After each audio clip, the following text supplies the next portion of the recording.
Force, and I achieved that dream.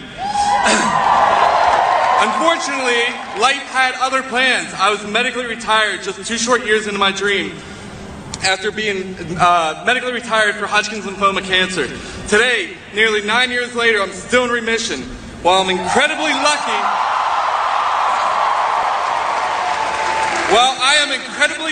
to stand in front of you alive and well, thousands die every year due to lack of sufficient health care or are drowning in debt simply due to bad luck. I believe that Senator Sanders has the lives of veterans who return home from war, as well as each and every citizen of this great country, on his mind every single day.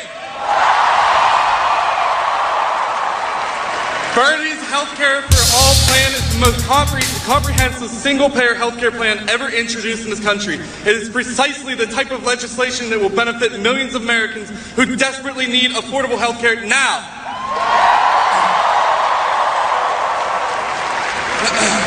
Too many of those same Americans who struggle to afford proper health care are saddled with absurdly excessive college debt and tuition rates. As a full-time student and single dad to my beautiful 11-year-old daughter, Caitlin, education reigns supreme in our household.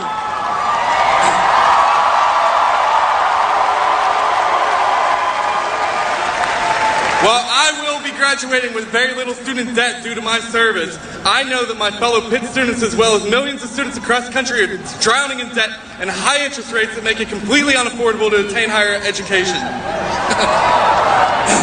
People ask me why I care about student debt when it doesn't affect me personally, and my answer is because every single student in this room, it's for my daughter, who in 7 short years may be forced to finance nearly $100,000 in college tuition. Now, yeah, exactly. It's awesome. Now, what I have to tell you today is that Bernie Sanders is the only candidate that stands with activists across this country to demand affordable college for every single one of you, along with your children and your grandchildren. He can't do this alone. Here in Pittsburgh, a little bit goes a long way. 3 hours here, 2 hours there, it all adds up. We have 2 easily accessible offices in Pittsburgh, one in Southside at 1317 East Carson Street and the other at East Liberty at 117 North Highland Ave. After today's event at 1 p.m., we want as many of you as possible to report to the Southside office to grab a canvassing assignment and hit the streets for Bernie.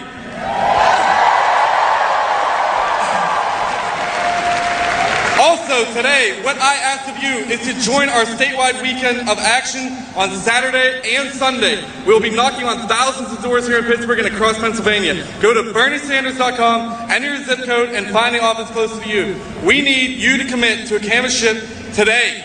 This is how we win. This is how we elect Bernie Sanders as the next President of the United States. Thank you! Feel the burn!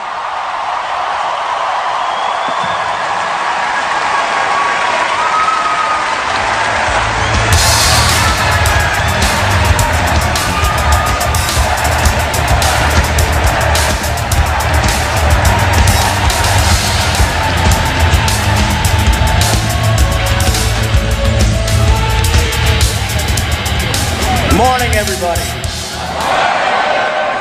Good morning, everybody. There you go. I am Scott Slauson. I am the president of UE Local 506 out of Erie, Pennsylvania.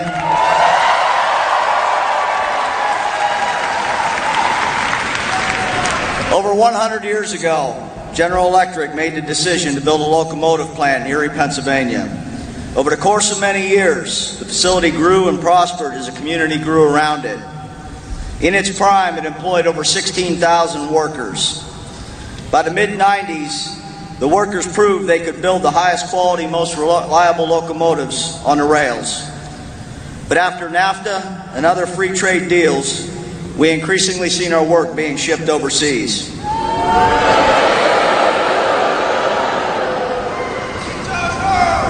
Exactly.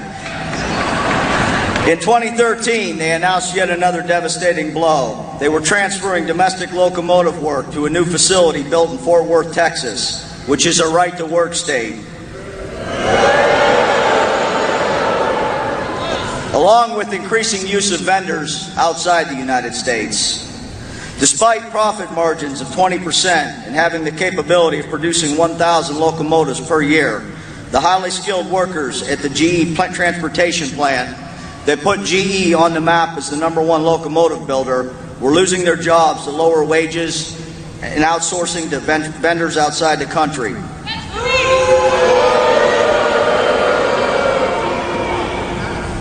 Today, our membership level at UE Local 506 is down to 1,700.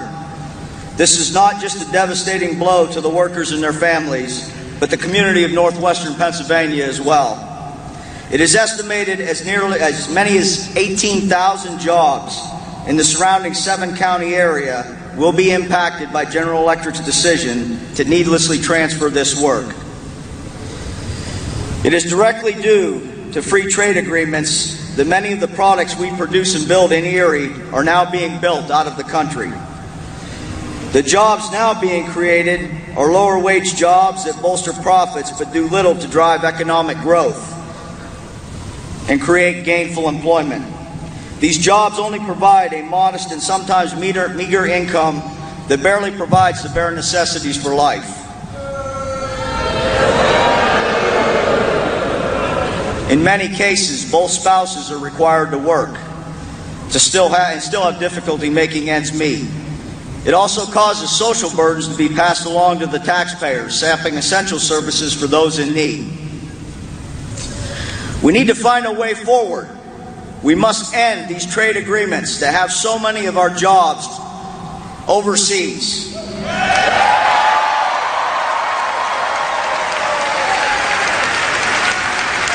We need to have a leader that will support the working class.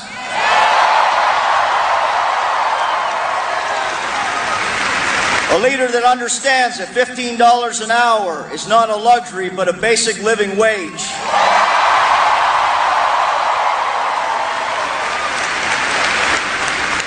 We need leadership that understands health care is a human right, not something for those that just can afford it.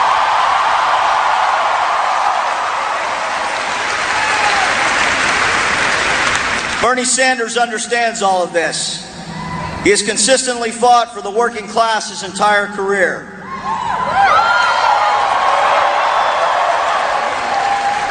Whether it was as mayor of Burlington, Vermont, or as a U.S. Senator, Bernie has been a champion of the people.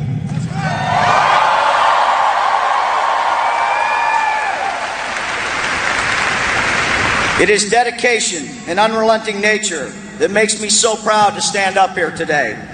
For these reasons, I am proud to stand here in full support of Bernie Sanders.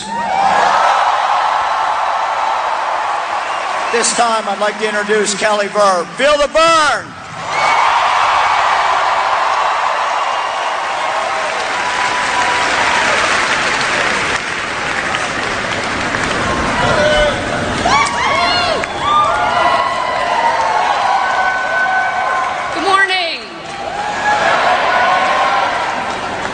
Kelly Verb, and I'm a proud rank and file member of the United Steelworkers.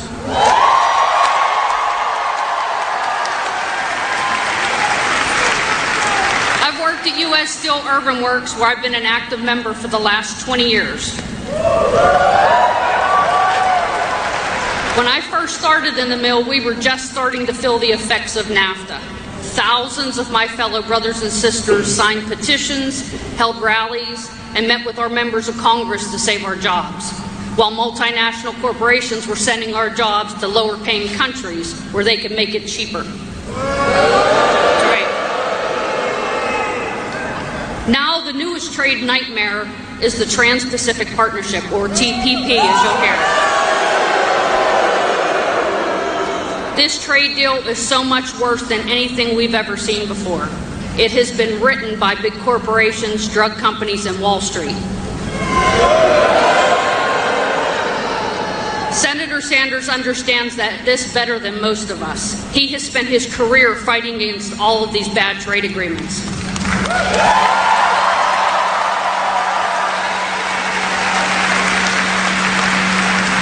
He understands the damage that these agreements do to our jobs. He understands that our country's trade policies must be first and foremost about protecting American workers.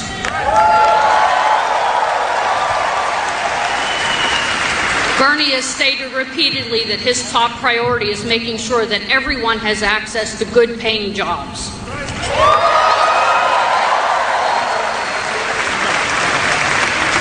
Bernie is also very supportive of women. He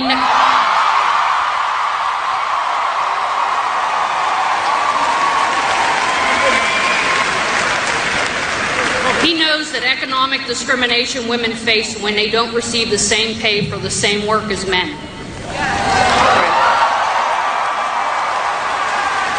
He has consistently voted pro-choice and has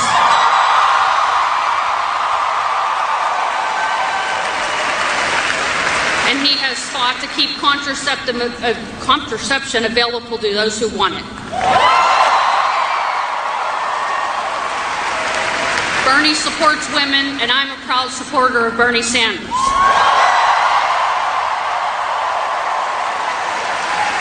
Please join me in welcoming Senator Bernie Sanders.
Thank you so much.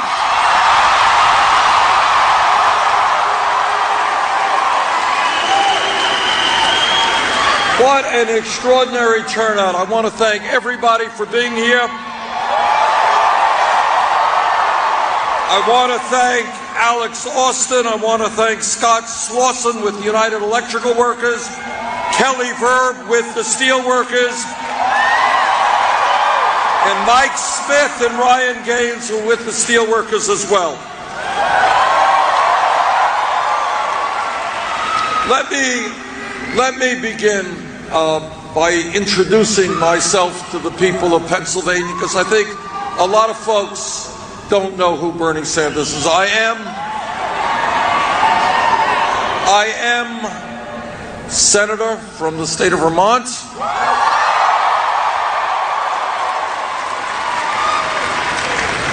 I grew up in Brooklyn, New York.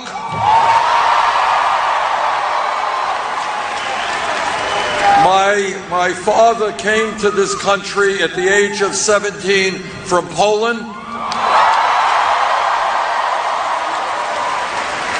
And I grew up in Brooklyn in a 3.5-room rent-controlled apartment. And like millions of other families throughout this country, I grew up in a home that did not have a lot of money. We struggled economically.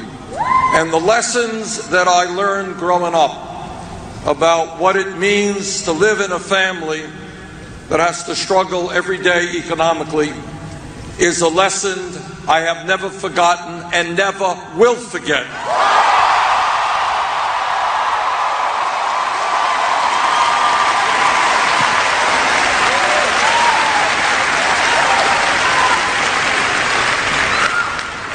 We began this campaign 11 months ago, and when we began it, our campaign was considered to be fringe, not a serious campaign. Well, a lot has changed in 11 months.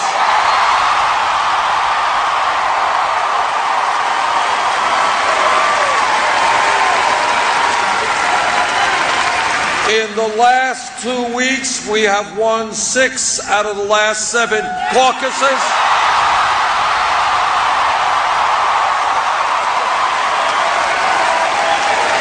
And we've won them all by landslide victories.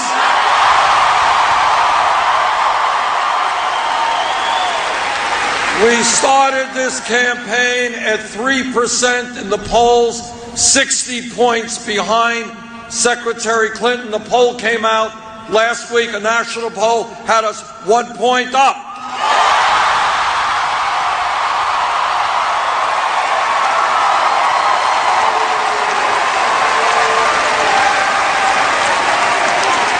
We are fighting hard in Wisconsin, which has their primary on Tuesday, then to New York, and then on April 26th here in Pennsylvania.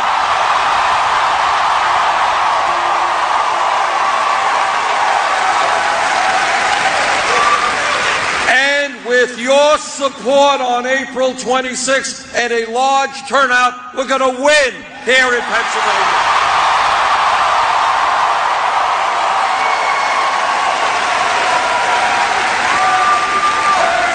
Now, I have been criticized for a lot of things in this campaign, and one of the criticisms thrown at me is, well, Bernie Sanders can't win in a general election, can't defeat a Republican. CNN poll last week, Hillary Clinton did very well. She was beating Donald Trump by 12 points. We were beating him by 20 points.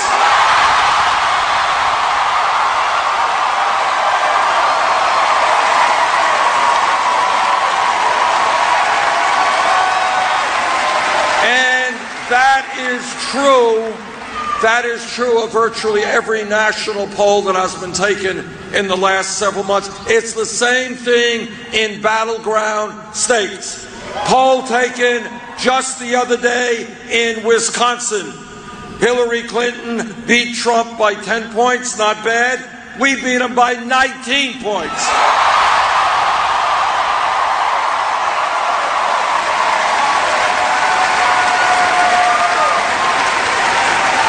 And we are doing better against other Republican candidates than she is. Not only can we win the Democratic nomination, we can win, with your support, the general election.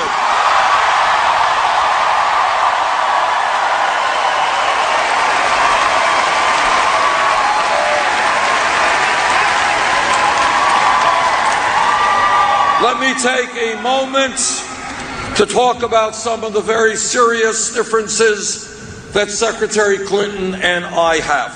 Number one, it is important to know how people raise money for their campaigns.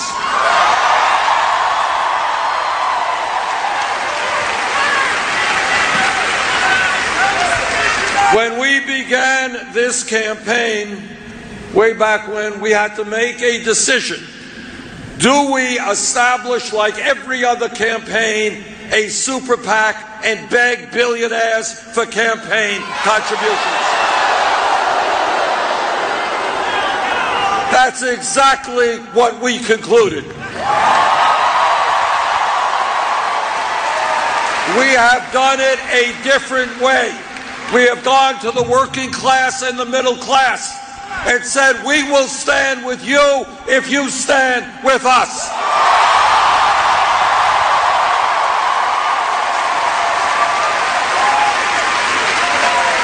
And in 11 months, we have received over 6 million individual campaign contributions.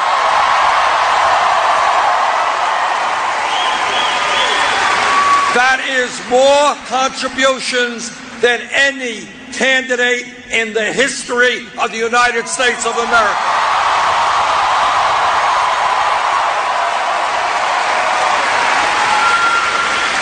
Anyone know what the average contribution is? Right, $27.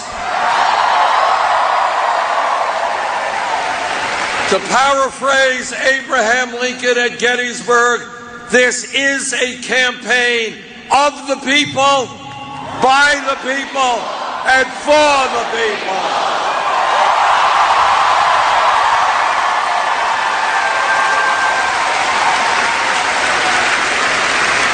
Secretary Clinton has chosen another approach. She has several super PACs. In the last reporting period, her largest super PAC reported raising $25 million from special interest, $15 million from Wall Street. The Secretary has also given, as you may know, speeches behind closed doors in Wall Street for $250,000 a speech. You know, I think that if you get paid $250,000 a speech, it must be an extraordinary, mind-blowing, earth-shattering speech. It must be a speech that reveals all kinds of truths. It must be a speech written in Shakespearean prose.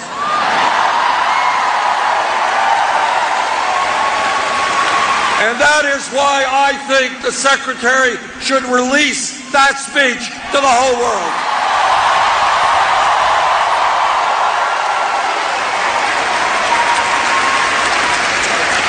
Now, Secretary Clinton says, well, she is prepared to release those transcripts if other candidates release their transcripts.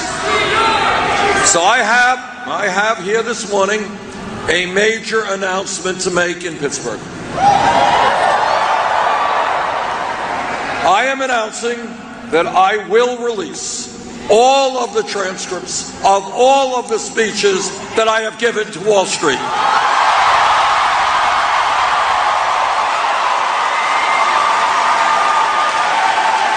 Are you ready? Here they are. You know.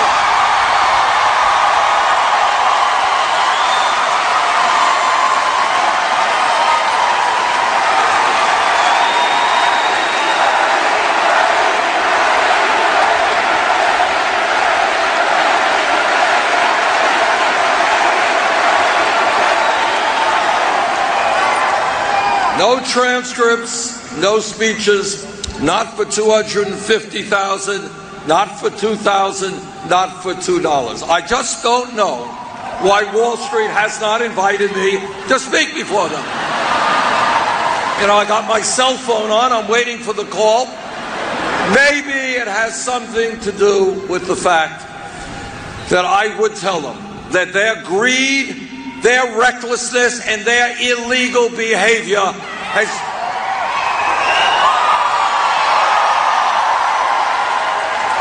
done enormous harm to millions of people in this country.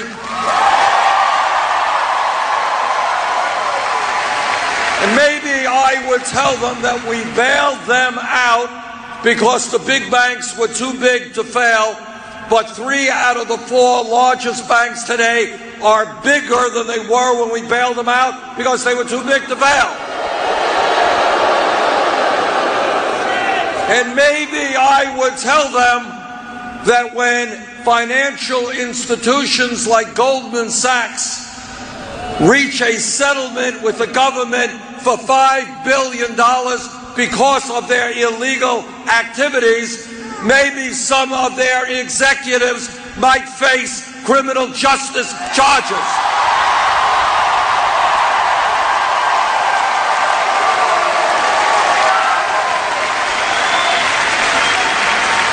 And maybe I might tell them that we have to reestablish Glass-Steagall legislation. And most importantly, when so few financial institutions have so much economic and political power, we are going to break them up.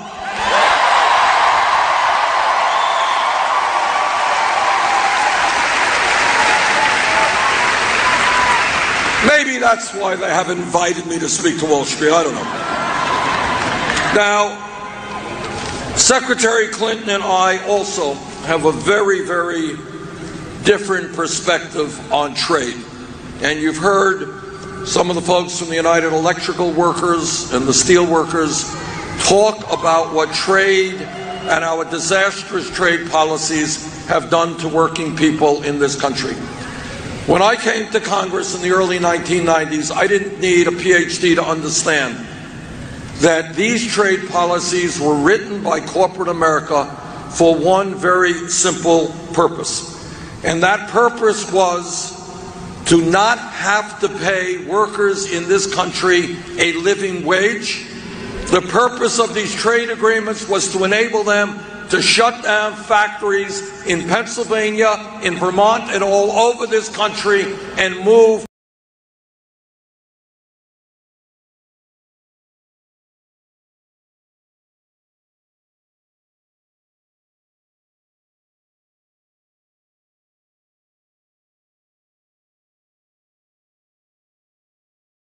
agreements was to enable them to shut down factories in Pennsylvania, in Vermont, and all over this country and move to low-wage countries where they pay people pennies.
Welcome to the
has supported virtually every one of these disastrous trade agreements. Now, my message to corporate America is your greed is going to end.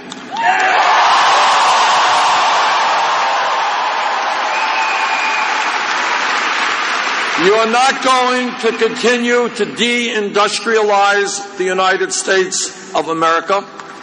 You are not going to continue to shut down plants here and move to cheap labor abroad. You are not going to cut the wages and benefits of American workers and give CEOs huge compensation packages.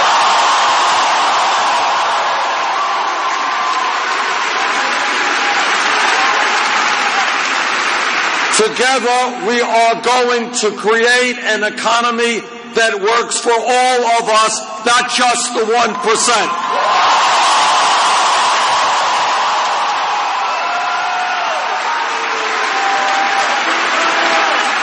Then there's another issue that Secretary Clinton and I have disagreed on. All of you know that foreign policy and military policy is one of the very important things that a president does. Back in 2002, I was in the House. Secretary Clinton was then the senator from New York. And we both heard from President Bush and Dick Cheney and Don Rumsfeld, both heard about the need to go into Iraq. Well,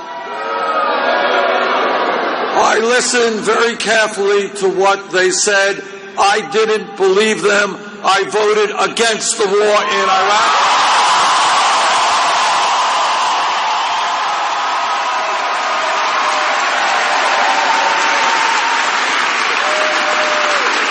Secretary Clinton voted for the war in Iraq. And let me just say this. I know it is very easy for politicians, especially Republicans, to really talk tough about war in this country, war in that country. In my view, we must destroy ISIS, which is a barbaric organization. But we can and must do it without sending our brave men and women in the military into perpetual warfare in the Middle East.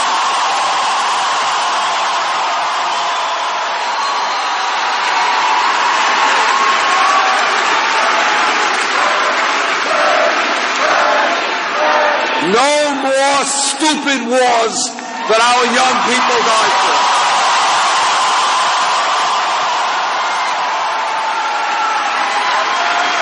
And it is very easy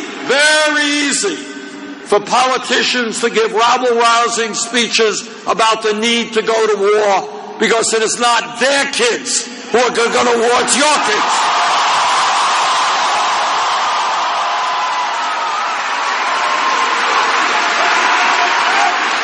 And by the way, while some of these guys talk big about war and sending our young people off to get killed and mutilated, they sometimes forget about those people when they come home as our veterans.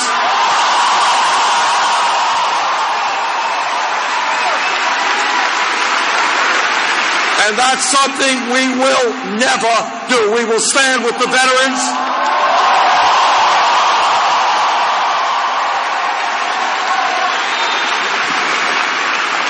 Now, this campaign is doing so well because we are doing something unusual in American politics.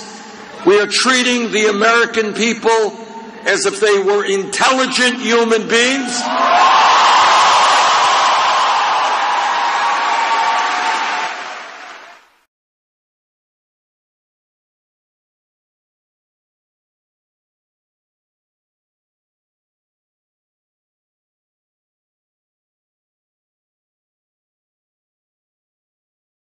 Not in our personal lives, not in our political lives, but you cannot go forward unless we address the real crises facing this country. Crisis number one. Today we have a campaign finance system which is corrupt and is undermining American democracy.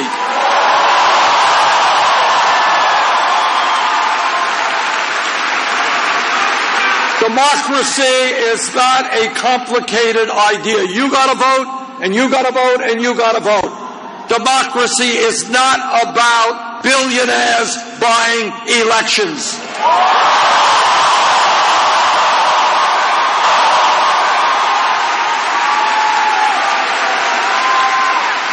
When the Koch brothers and a handful of billionaires are going to spend $900 million in this election cycle, that is not democracy. That is oligarchy. We will not accept it.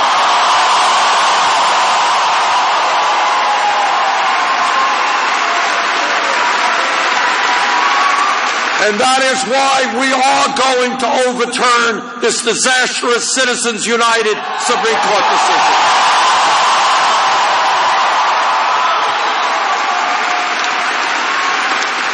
And when Republican governors all over this country are trying to suppress the vote, trying to make it harder for people of color,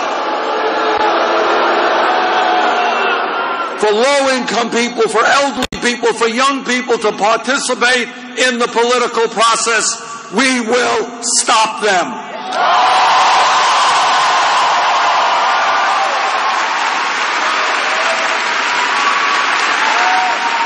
And I say, and this really gets me, because I believe, I've run in a lot of elections. Sometimes I've lost, sometimes I've won. That's democracy. But I really get outraged by Republican governors who do not have the guts to participate in free and fair elections.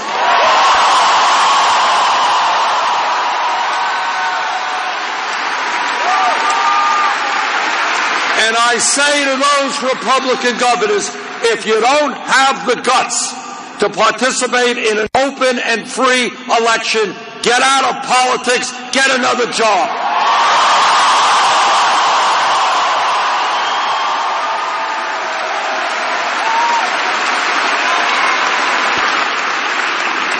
But it's not just a corrupt campaign finance system that we have to deal with. It is a rigged economy. Here is what a rigged economy is about. You don't see this on TV too often. Don't read about it in the newspapers. But this is what a rigged economy is about. It is about today the top 1/10 of 1% now owning almost as much wealth as the bottom 90%. It is about the wealthiest 20 people in this country owning more wealth than the bottom half of America, 150 million Americans. It is about the very, very rich getting richer and almost everybody else getting poorer. It is about the Walton family, the wealthiest family in America, owning more wealth than the bottom 40% of the American people. A rigged economy is when you have the Walton family, the owners of Walmart, paying wages to their employees that are so low that many of those workers have to go on Medicaid or food stamps. And you know who pays for those food stamps and Medicaid? You do. So I say to the Walton family, the wealthiest family in America, get off of welfare, pay your workers a living job.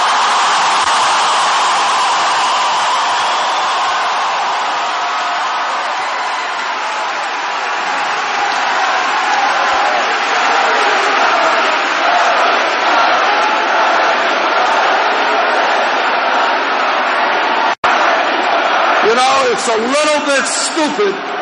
It's a little bit stupid when struggling working class families have to subsidize the wealthiest family in America. We're going to end that.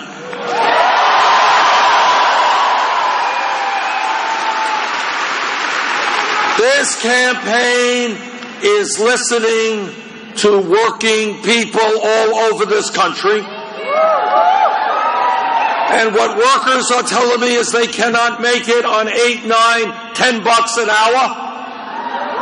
And that is why we're going to raise the minimum wage to a living wage, $15 an hour.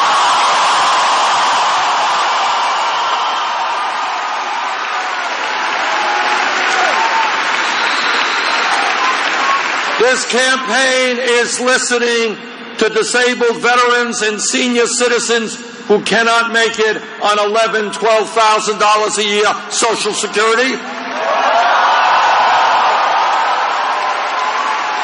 Many of my Republican colleagues in the Senate, they want to cut Social Security benefits.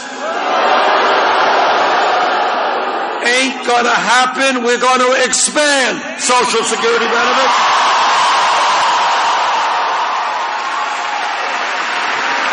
This campaign is listening to women.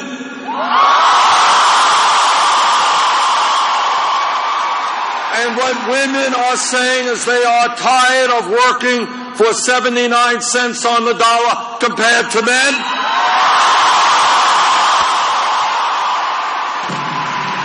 And I know that every man here today will stand with the women in the fight for pay equity.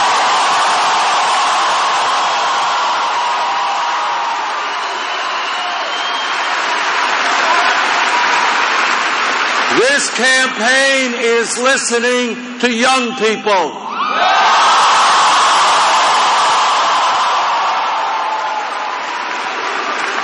And what the young people are telling me, and what their parents are telling me, is why is it that with a huge increase in productivity and an expansion of technology, why is it that unless we change this economy, the young generation today, for the first time in the modern history of America, will have a lower standard of living than their parents?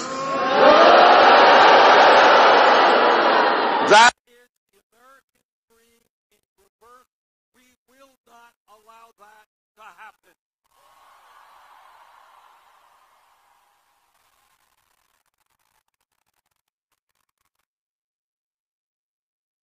Young people, they're saying, Bernie, our parents, our teachers, everybody said it's important that we get the best education that we can.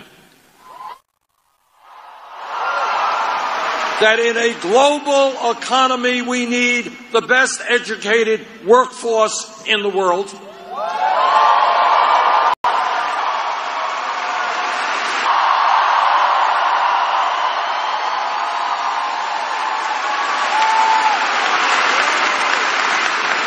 You know, 50 years ago, high school degree, you got a high school degree, the likelihood is you were going to go out and get a pretty good job, make it into the middle class. The economy has changed. Technology has changed. People need more education today. And that's a fact. So in my view, a college degree today is in many ways the equivalent of what a high school degree was 50 years ago. And therefore, when we look at public education, great for the decades, for 100 years. First grade through 12th grade, public education, free education, fantastic. But the world has changed.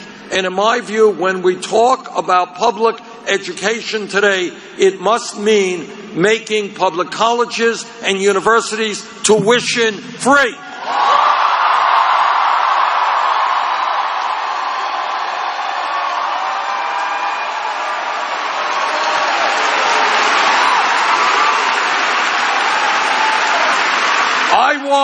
I grew up in a family, my parents never went to college. I want every kid in Pittsburgh in the 4th grade, in the 6th grade, no matter what the income of their families may be, I want those kids to know that if they do their schoolwork well, if they take school seriously, yes, they will be able to go to college.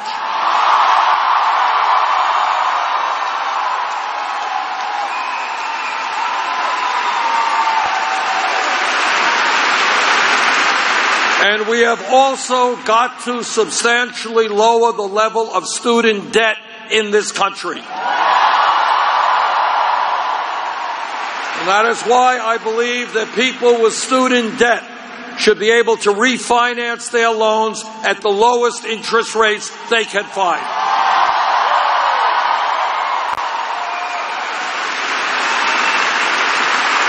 Now, people say, well, Bernie, you're Santa Claus, you're giving away all of these nice things. How are you going to pay for it? Well, let me tell you exactly how we are going to pay for it. 8 years ago, after the greed, the recklessness, and the illegal behavior on Wall Street drove this economy into the worst economic downturn since the Great Depression, a downturn that millions of Americans have yet to recover from, Congress bailed them out. I believe that now is the time to impose a tax on Wall Street speculation.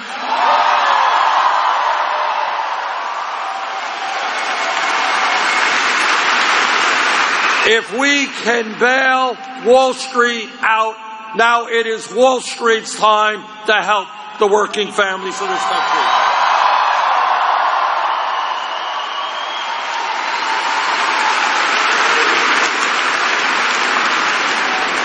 All of you are aware of Republicans running all over the country talking about family values, how much they love families. I want everybody here to know exactly what they mean. What they mean is that no woman in this huge room, in this state, in this country, should have the right to control her own body. I disagree.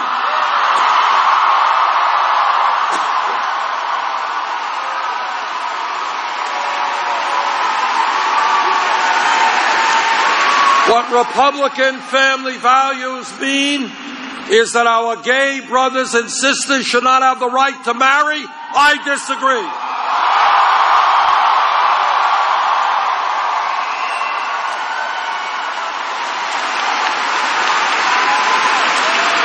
Now, I have been married, Jane and I have been married for 27 years. We're blessed with 4 great kids, 7 beautiful grandchildren.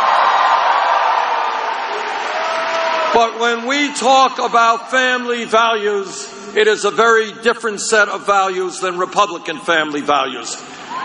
When we talk about family values, it is about ending the international embarrassment of the United States being the only major country on earth not to guarantee paid family and medical leave.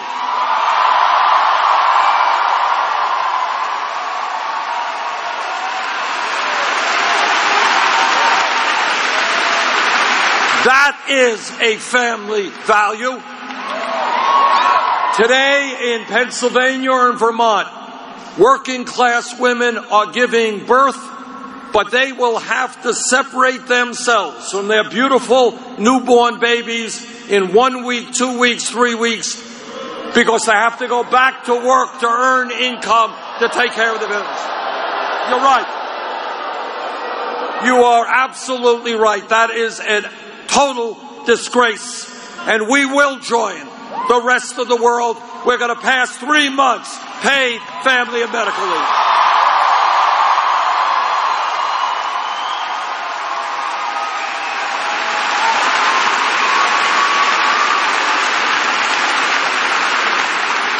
This campaign is listening to our brothers and sisters in the African American community.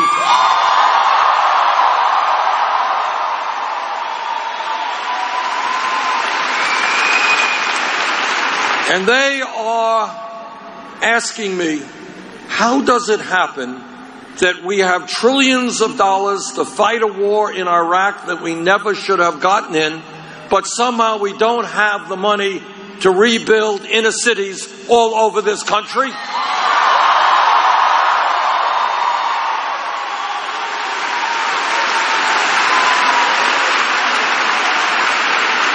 I was in Flint, Michigan about a month ago, and honest to God, the discussion that I had with parents there is something I will never forget as long as I live. Talking to parents who have seen the cognitive capabilities of their children deteriorate over several years. The kids were drinking poisoned water. But it is not only Flint, it is cities and communities all over this country. Water systems falling apart, wastewater plants, educational systems, healthcare systems. We have got to get our priorities right. We can rebuild inner cities in America.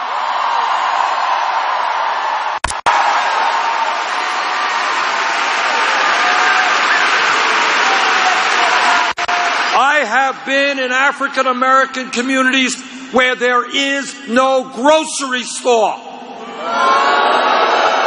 where there is no bank branch. People got to go to payday lenders and get ripped off unbelievably. We will change that, and when we rebuild inner city America, we create millions of jobs doing that.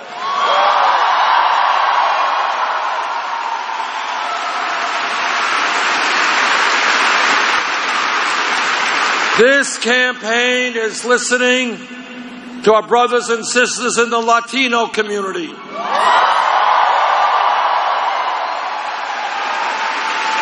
There are 11 million undocumented people in this country. Many of them are being exploited, living in fear, living in the shadows. They want, I want, comprehensive immigration reform and a path toward citizenship.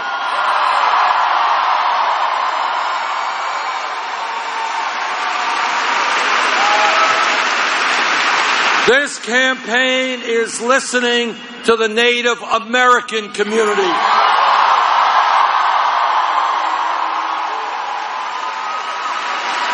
Native Americans have been lied to, they have been cheated, the treaties they negotiated have been abrogated from day one. That has got to change.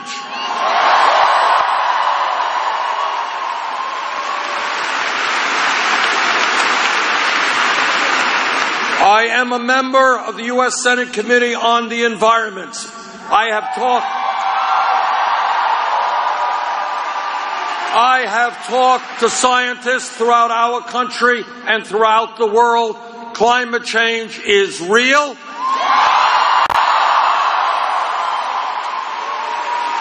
Climate change is causing devastating problems in our country and around the world. And climate change is caused by human activity.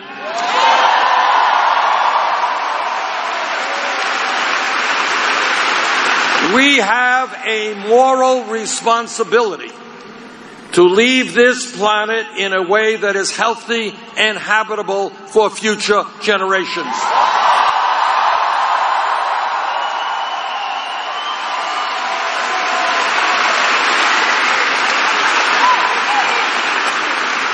We have got to work with countries all over the world, China, Russia, India, all countries. Take on the fossil fuel industry, transform our energy system away from fossil fuel to energy efficiency and sustainable energy.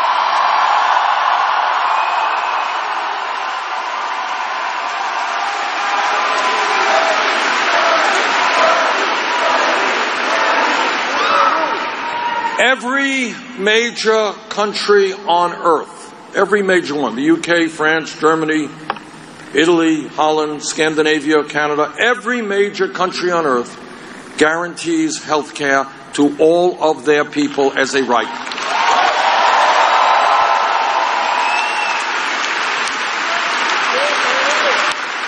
Now, the Affordable Care Act, and I'm on the committee that helped write the Affordable Care Act, has done some very good things. We have done away and eliminated this obscenity called pre-existing conditions. We have managed to keep young people up to 26 on their parents' plans. We have added 17 million people to the ranks of the insured. We have done away with discrimination against women who are paying too high prices for their health care premiums. But,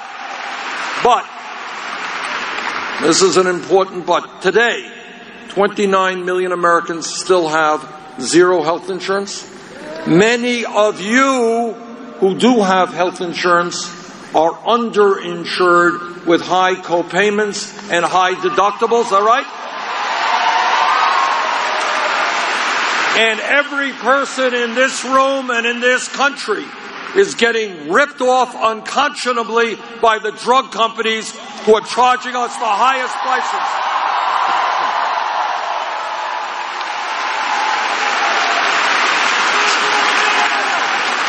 Drug companies who are charging us the highest prices in the world for prescription drugs. You want to hear about crazy Crazy is 1 out of 5 Americans get a prescription from their doctors. They cannot afford to fill those prescriptions. That's crazy. Crazy is elderly people in this country cutting their pills in half because they can't afford to buy the medicine they need. Crazy is the top 3 drug companies last year made $45 billion combined in profits.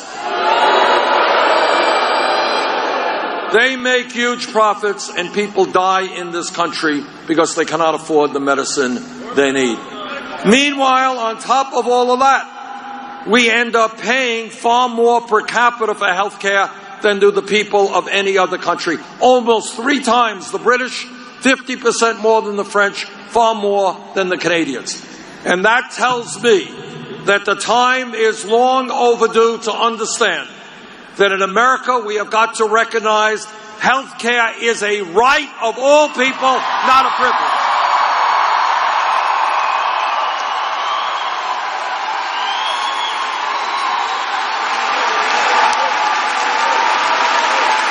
And that is why we need a Medicare for all single-payer program.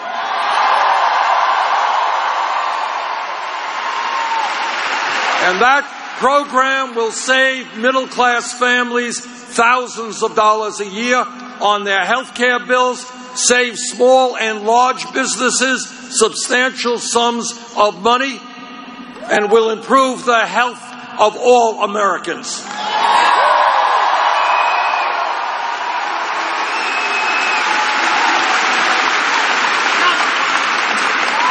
Now, everybody in this room knows that real change never takes place from the top on down. It always goes from the bottom on up.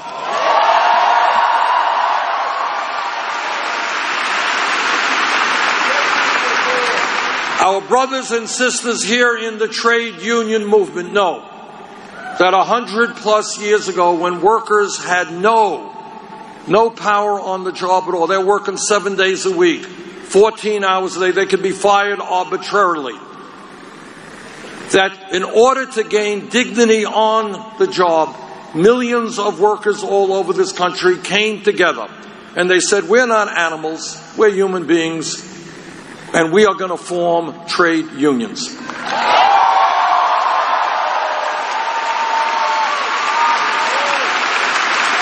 And it is the trade union movement that has helped build the middle class of this country. And if I have anything to say about it, we are going to make it a lot easier for workers to join unions.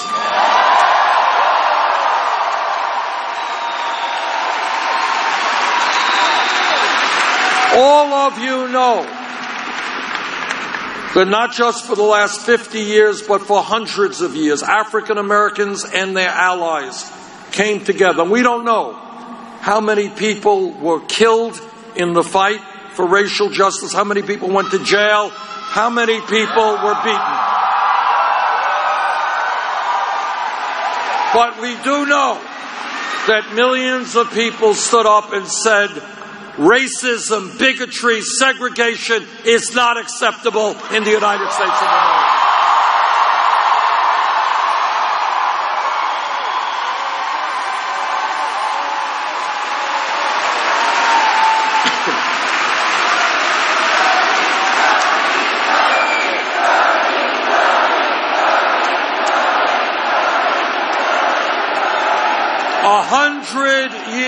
One 100 years ago, not a long time from an historical perspective, women in America did not have the right to vote, could not get the education they wanted, could not do the work and jobs they wanted.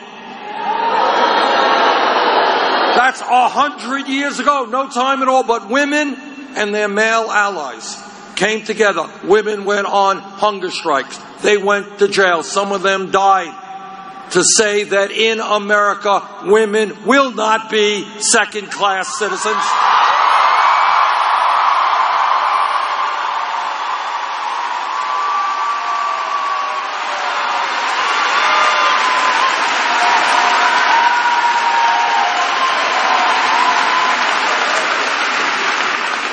If we were in this room 10 years ago, which is no time at all, 10 years ago, and somebody jumps up and says, you know, Bernie, I think that gay marriage will be legal in 50 states in this country in, say, the year 2015.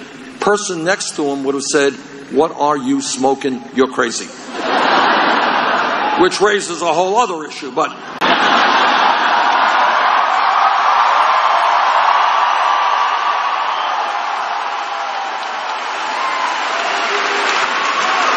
But here's the point.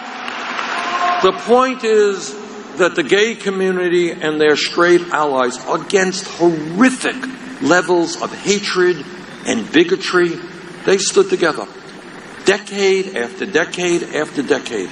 And they said that in America, people should be able to love the people they want, regardless of the gender.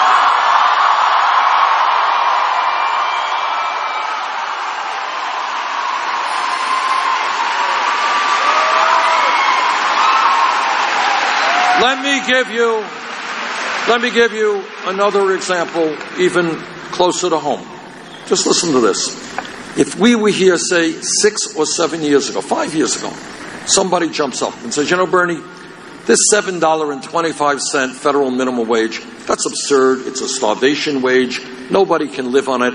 We got to raise the minimum wage to $15 an hour.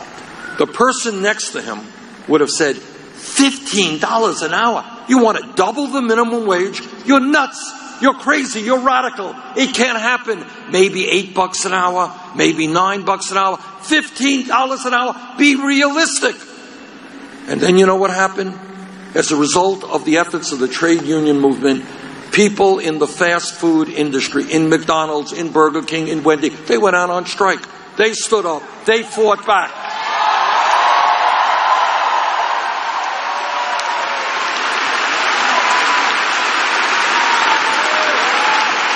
And then you know what happened? The impossible became true. Seattle, $15. San Francisco, Los Angeles. Oregon, California, New York State. And if I have anything to say about it, $15 an hour in every state in this country.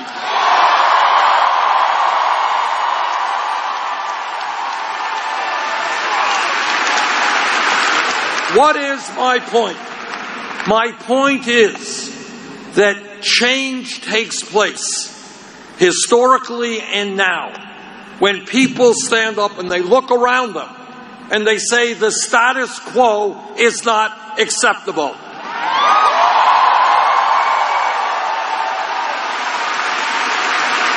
When the exploitation of workers or racism or sexism or homophobia is not acceptable, we change things.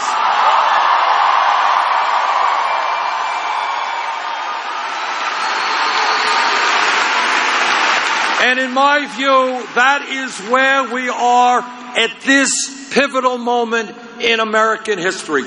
From coast to coast, and I've been all over this country, people are looking around them and they're saying, wait a minute, why do we have more wealth and income inequality than any other major country on earth?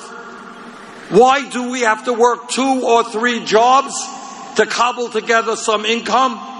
Why are we the only major country on earth that doesn't guarantee health care to all and paid family and medical leave? Why are our kids graduating school $50,000 or $100,000 in debt? Why do we still have institutional racism?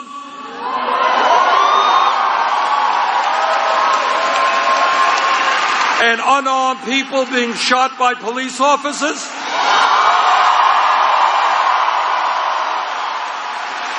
Why are women making 79 cents on the dollar compared to men?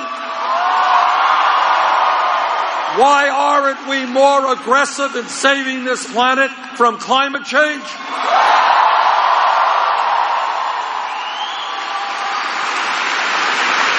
And people are looking around and they are rejecting the options that the corporate media gives us. They are rejecting the options that Congress gives us. And what they are saying is we can create an America that works for all of us, not just the few.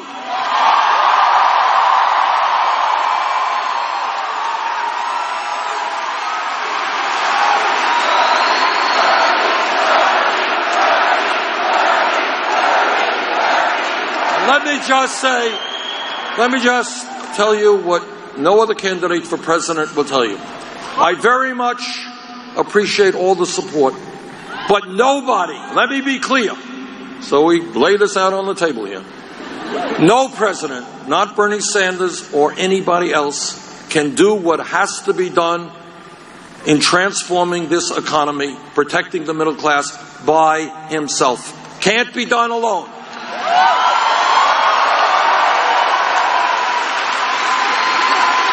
The truth is that Wall Street, corporate America, the wealthy campaign contributors, and the corporate media who tell you what you should see or not see are much too powerful.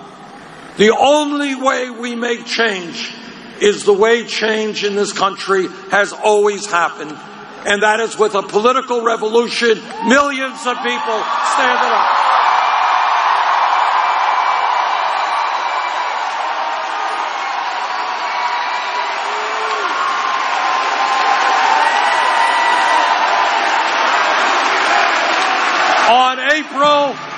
On April 26th, there will be a very important primary here in Pennsylvania. If the turnout is large, we'll win. If it's small, we'll lose.